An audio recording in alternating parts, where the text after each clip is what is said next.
ঠাকুরের দ্বাদশ পাগল ছিল, কিন্তু গুরুচাঁদ ঠাকুরের একজনই মাত্র পাগল ছিল। বড় বড় সিঁয়ে দেওয়া হতো, সেই গৃহস্থ একটা সিঁয়ে এনেছেন, যে ঠাকুরের সামনে সেই সিঁয়েটা আর নেই। আরণ্যের শেষে লক্ষ লক্ষ ভক্তরা এই ঠাকুর বাড়ি বের দিয়ে সমস্ত জায়গায় নোংরা করে রেখে যায়। বলে হ্যাঁ বাবা আমি পারবো। ধুলি ভর্তি করে করে নিয়ে যখন পায়খানা ফেলাচ্ছে, তুই জানিস যে মা কালী তোর মা, সত্য ভাবা তোর মা।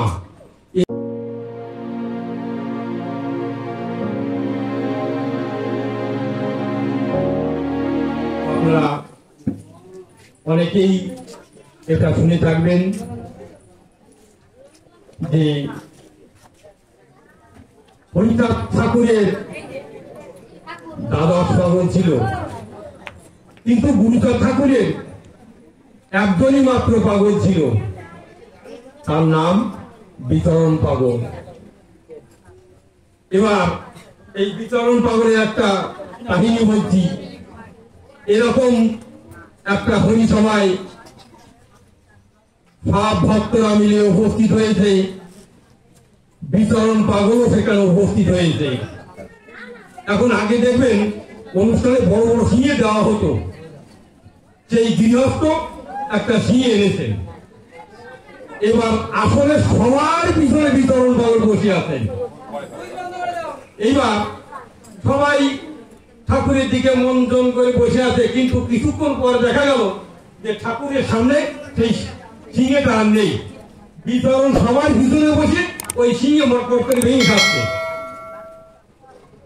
আচ্ছা, সবাই একটু মন খারাপ করলো, গৃহস্থ মন খারাপ করলো যে আমি ঠাকুরের সামনে এনে দিয়েছি, বিচরণ বাবাটা খাচ্ছে। যাক, আবার একটা সিঁয়ে আনা হলো। এইভাবে অনুষ্ঠান চলতে চলতে বিচরণ কিন্তু জায়গাতেই বসে আছে।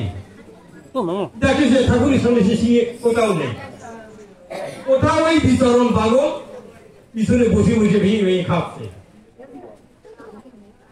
এই ঘটনার পর গৃহস্থ আবারও মনক্ষুণ্ণ হলেন।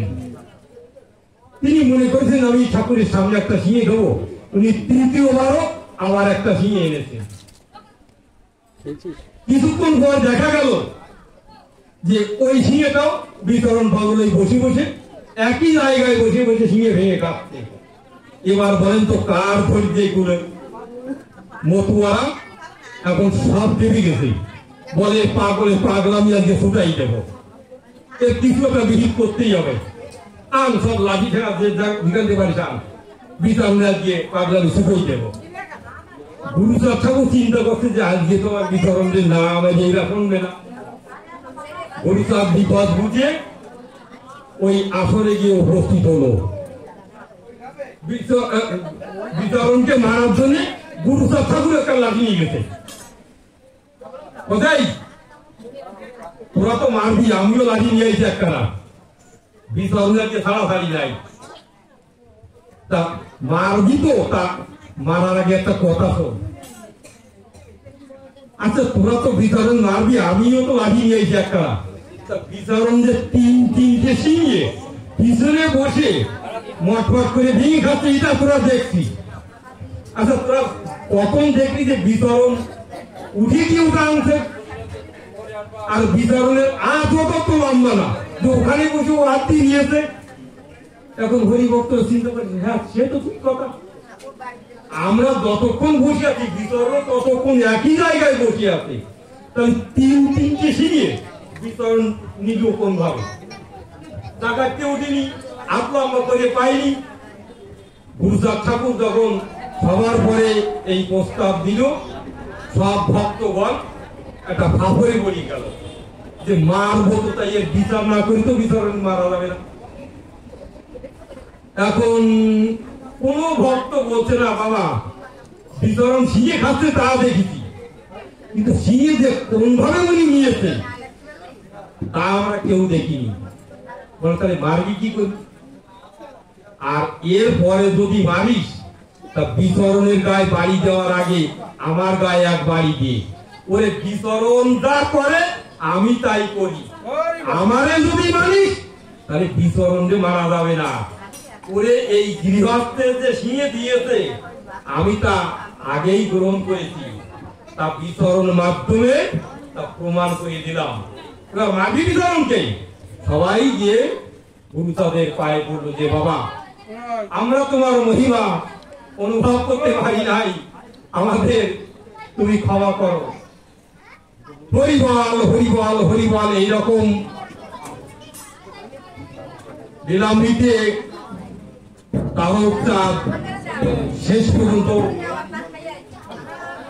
লিখে গেছে হরিভক্ত সম্বন্ধে যে আগে 3 যুগের অবতারে যা করতে না পেরেছে আর এই মতুয়া ভক্তরা ঠাকুরের ভক্ত হয়ে তার থেকে অনেক বেশি চাঞ্চল্যকর সক্রিয় প্রমাণ রেখে গিয়েছে। এরকম প্রমাণ বহু আছে।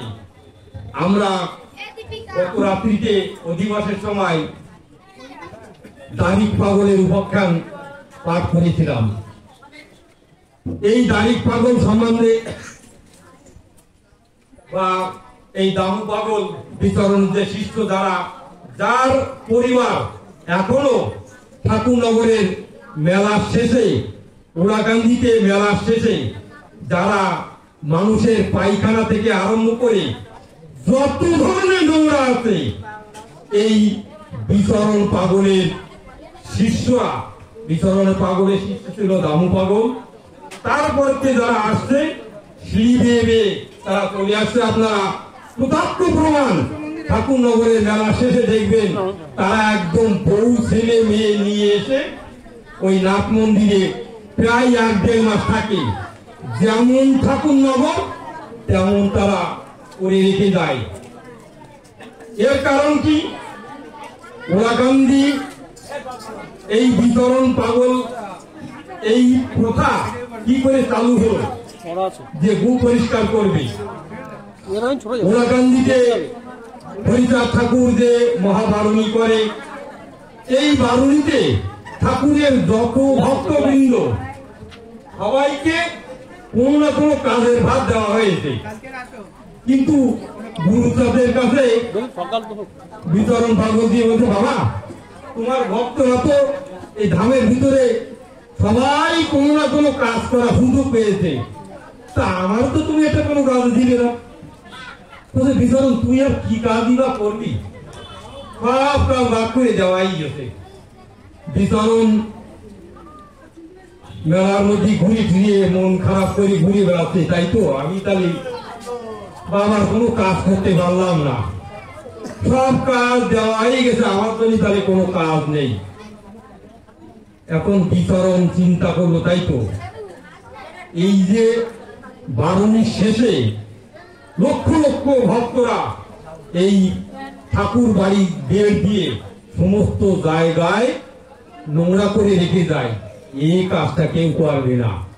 বিচরণ তাড়াতাড়ি চলে গেছে গুরুচাঁদের কাছে, ও বা একটা কাজ তো এখন বাকি আছে। বলছে কি কাজ? বলে কেন এই যে নোংরা করে গেছে ভক্তরা, তা ওরা তো কেউ পরিষ্কার করবে না। বলো বিচরণ তুই পারবি কাজ? বলে হ্যাঁ বাবা আমি পারবো। ধুড়ি ভর্তি করে করে নিয়ে যখন পায়খানা ফেলাচ্ছে, ওই ধুড়ির থেকে চোয়াইয়ে ওর মাথা দিয়ে কপাল দিয়ে এসে নাক দিয়ে মুখের কাছে আছে বিচরণ, জিভ দিয়ে একটু ওই গু চাকিয়ে যাচ্ছে। এখন কিছু কিছু ভক্ত ওই ঘটনা দেখছে, আসি কয় বাবা এ বিচরণে আর সমাজ নেওয়া যাবে না। বল কেন কি করেছে? বলে ওই দুই কি করে পায়খানা নিয়ে যাচ্ছে আর ওই কপাল বাইরে পড়ছে বিচরণ তাই চাকিয়ে খাচ্ছে। বলে এত বড় অসভ্য, এর নিয়ে আর পারি ডাক দেখি বাবা ডাক দেখে এরকম কাজও করলো কেন? বিচরণকে বলতে বিচরণ এরকম কাজ করলি কেন?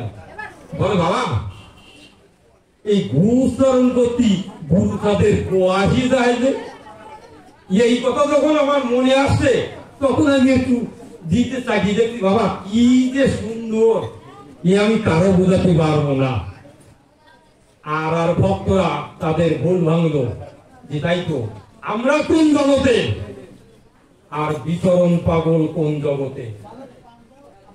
এই থেকে বিচরণ পাগলের শিষ্য দামোদর পাগল, তারপরে যত যত শিষ্য এখনো অবধি তারা বাংলাদেশ এবং ভারতের ঠাকুরনগরের মেলা শেষে যত নোংরা এই বিচরণ পাগলের শিষ্য সামন্ত আজও পরিষ্কার করে চলেছে বংশ পরস্পরায়, হয়তো এ কাজ কোনোদিন বন্ধ হবে না। বিচরণ পাগলের আরো একটা জীবনীর কথা বলি। উনি প্রথম জীবনে লোকের খেতে কাজকর্ম করে সংসার চালাতেন। দুঃখ কষ্টে সংসার ঠিক মতো উড়াকান্দি যেতে পারে না। গুরুচাঁদ ঠাকুর তখন বললো যে এই 12 আনা পয়সা নেই, যা এই দিয়ে লবণ কিনে এই বদলাই দিয়ে বেড়াবি। এই ব্যবসা করতে করতে করতে করতে এক জমিদার বাড়িতে গিয়ে উপস্থিত হয়েছে। দেখে কি ওই জমিদারের বাড়িতে কালী মন্দির প্রতিষ্ঠা করা আছে, পূজারি রাখা আছে, নিত্য সকাল সন্ধ্যায় উনি পূজা করেন। কিন্তু ওই কালীমা চারিপাশে এমন পরিমাণে মাকড়সা যা হয়েছে, বিচরণ পাগল ওই লবণের জুড়ি দিয়ে ওই বসে বসে দেখতেছে। বলছে, মা তুই কিছু বলতে পারিস না? তোর এই পরিমাণে মাকড়সা জালে সেই ফেলাইছে, তুই তো বলতে পারিস আমার একটু পরিষ্কার কর।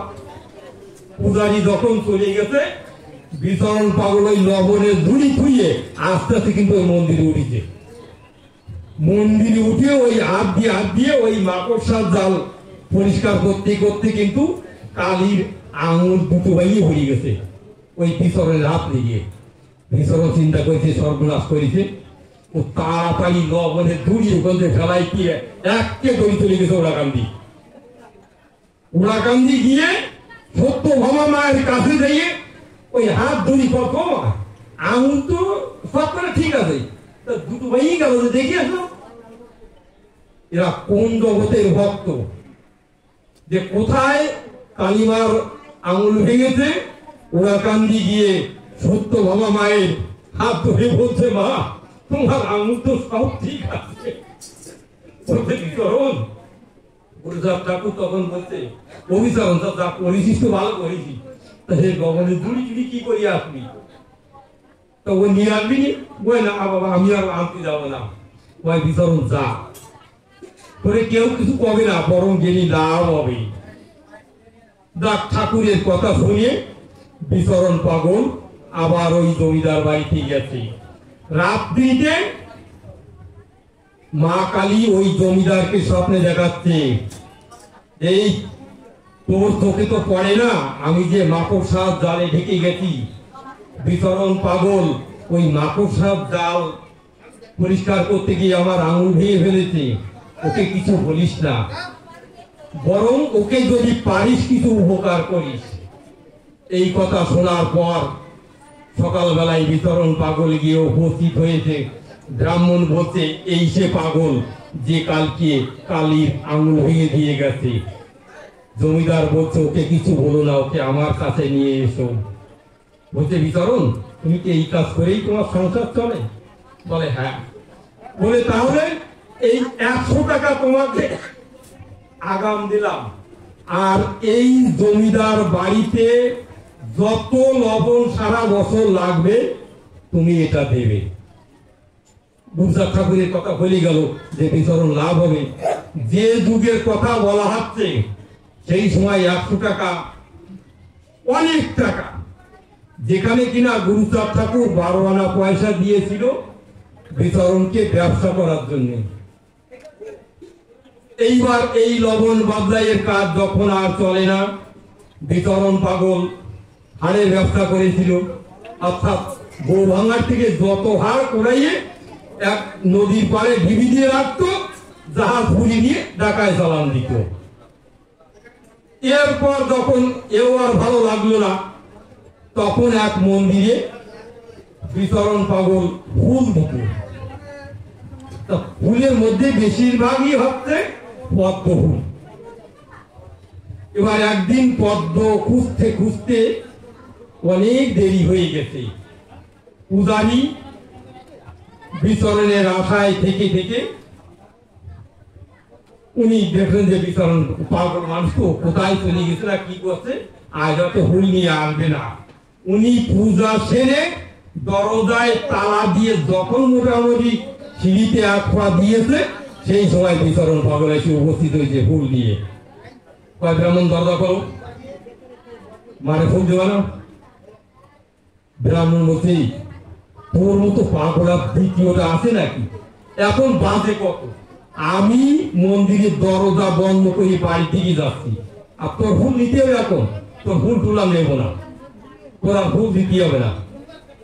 বিচরণ বাবু বলে শোনো, ফুল নেও বা না দাও তা জানিয়ে, এই যে আমার চাল কিনতে তুমি টাকা দাও। তখন ব্রাহ্মণ চিন্তা করে যে পাগলের সাথে তো ঝগড়া করিয়ে ফেলা যাবে না। ব্রাহ্মণ তো কিরা কইছে এই মারে ফুল দেওয়ার আবার সময় আছে নাকি, এইভাবে তর্কাতর্কি হয়ে ব্রাহ্মণ চিন্তা করলে এর সঙ্গে তো ঝগড়া দাবি করে পালা যাবে না, তোর কাছে আমি আর ফুল দেবো না কোনোদিন, আমি তা করি ওরা কান দিয়ে দেবো, আজকে পয়সা তো দেই, আমার চাল কিনা লাগবে। ব্রাহ্মণ আর তর্ক বিতর্ক না করে ওই দিনের পয়সা দিয়ে দিল, বিচরণ চাল ডাল কিনে ওরা কান দিয়ে হাতা দিল। গুরুচাঁদ ঠাকুর দেখা মাত্র বলছে, ও বিচরণ, ব্রাহ্মণের সাথে এটা ঝগড়া বাঁধানি কেন? ওরা তোর জ্ঞান আর ব্রাহ্মণের জ্ঞান কি সমান নাকি? তুই যে জগতের মানুষ, ব্রাহ্মণের এখনো শত জন্ম লাগবে ওই জায়গায় পৌঁছাতে। তুই জানিস যে মা কালী তোর মা, সত্য ভাবা তোর মা, এই মার কাছে যখন তুই যা চাস তা পাস, আর তুই যা দিতে চাস তাও তোর মা নেয়। এই জ্ঞান কি ব্রাহ্মণের আছে? খালি খালি ওর সাথে ঝগড়া করতে গেলি কেন? বলে বাবা ঠিক আছে, কালকে তেল যাবো না, আমি বলিয়ে আসছি, যা করো কর। এরকম অসংখ্য অসংখ্য অলৌকিক কার্য আমরা বিচরণ পাগলের জীবনীতে দেখেছি। এরকম আরো আরো ভক্ত যারা আছেন তাদের কথা সব আমরা লীলামৃতের ভিতরে লিপিবদ্ধ পাই না। যেহেতু আমি কালকে বলেছিলাম যে ঠাকুরের এক একটা দিনে ঘটনা যদি এক একটা পাতায় লেখা হতো, তাহলেও এই লীলামৃত বই অন্তত 650 থেকে 700 পাতা হতো, কিন্তু সেই বই আমরা পাই পুরনো যেটা সেটা 348, বর্তমানে যা বেরোইছে সেটা আরো কমিয়ে গেছে।